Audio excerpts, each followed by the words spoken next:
This is one of those New York stories that just makes you sick. Wait until you see this apartment. She seemed like a very impressive woman, and then, you know, she said, I have one dog, and it's my, I think it was her mother's dog, who was 13 years old, and it was a Dalmatian. That impressive woman is one of her tenants, this person, LaToya, and that's no Dalmatian. The other problem is LaToya's boyfriend, Matthew. Ashley says it's been a disaster since they moved in last August. I trusted in a real estate agency who presented me with, you know, fake credit reports,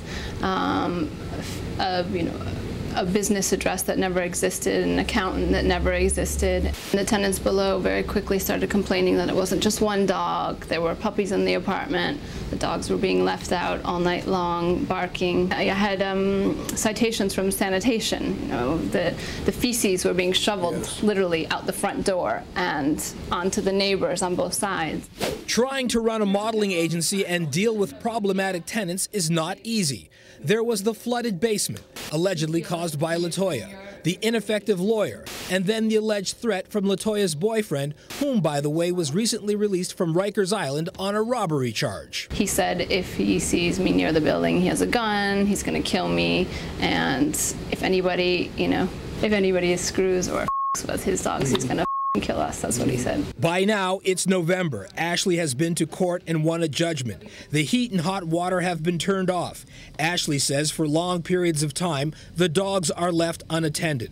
Rent has not been paid. Matthew and LaToya would show up only to feed the dogs, do some light cleaning, and then leave. One day, our hidden camera caught Matthew with a situation on his hands. One of the dogs got loose. And what is that LaToya is scraping out of that pan?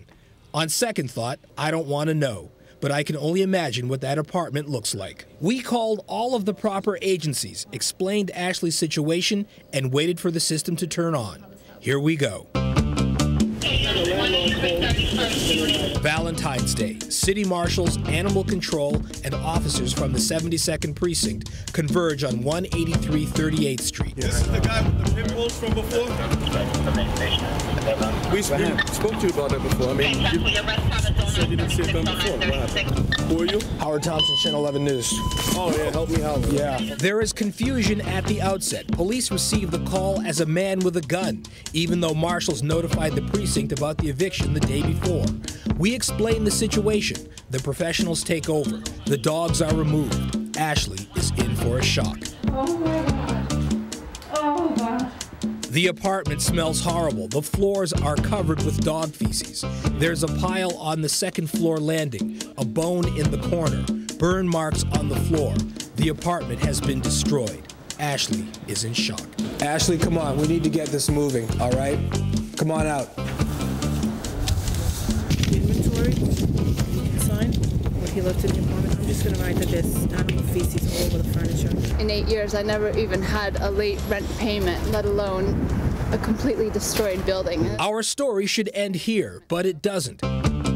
An hour later, Matthew, LaToya, and this unidentified individual return to the apartment to get the rest of their belongings. They see us and take off in the U-Haul. We give chase. Matthew is not sure who we are, so he runs. Ashley calls the police. They return. The apartment has been opened. This is not good. And it all started with a certain realty company.